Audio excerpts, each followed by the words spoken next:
Don Ernesto Valverde era conocido en toda la ciudad como uno de los hombres más ricos e influyentes del país, dueño de empresas, edificios y tierras, respetado por políticos y temido por empresarios. Pero lo que nadie sabía era que, detrás de su traje impecable y su mirada firme, vivía un hombre profundamente solo, viudo desde hacía años y con un vacío que el dinero jamás había logrado llenar, especialmente cuando observaba a sus 3 hijos adultos, criados entre lujos, colegios privados y viajes caros, pero cada vez más fríos, más distantes y más obsesionados con la herencia que algún día recibirían.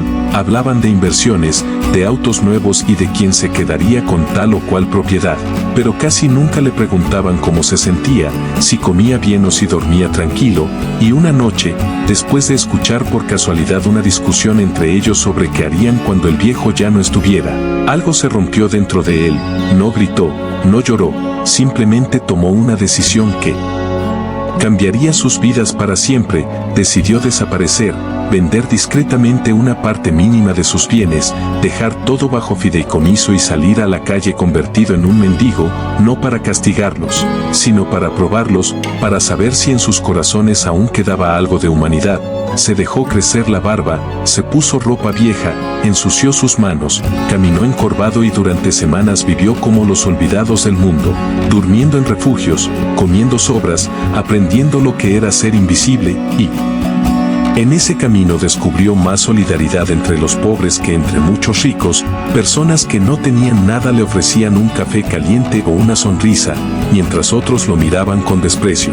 Hasta que un día decidió ir a la prueba final, acercarse a sus propios hijos sin revelar quién era. Primero fue a ver al mayor, quien dirigía una de sus empresas. Se sentó frente al edificio con un cartel pidiendo ayuda. Cuando su hijo salió lo miró con asco y le lanzó una moneda sin siquiera detenerse, diciendo que no quería vagabundos cerca de la entrada porque daban mala imagen. Ernesto sintió un nudo en la garganta pero siguió adelante. Luego fue a la casa de su hija del medio, elegante, perfecta, obsesionada con las apariencias. Tocó la puerta pidiendo un poco de agua. Ella lo miró de arriba abajo y llamó al guardia para que lo echara, temiendo que los vecinos la vieran hablando con un mendigo. En ese momento Ernesto entendió que el dinero no solo les había dado comodidades, también les había robado el alma. Con el corazón pesado decidió ir a ver al menor, el más silencioso, el que siempre parecía fuera de lugar entre tanto lujo. Se sentó frente a un pequeño restaurante donde trabajaba. El joven lo vio, se acercó y sin hacer preguntas le ofreció un plato de comida caliente. Se sentó a su lado y escuchó su historia inventada de soledad y abandono. Le habló con respeto, le dijo que todos merecen dignidad. Y cuando Ernesto le pidió un lugar donde dormir, el hijo dudó un segundo.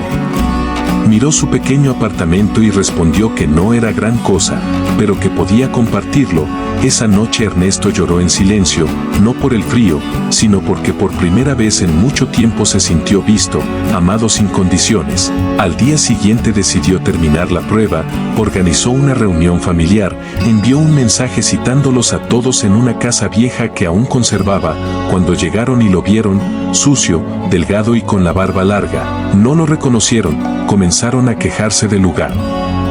Hasta que Ernesto habló con su voz firme de siempre, sus hijos quedaron paralizados. El silencio fue tan pesado que parecía romperse.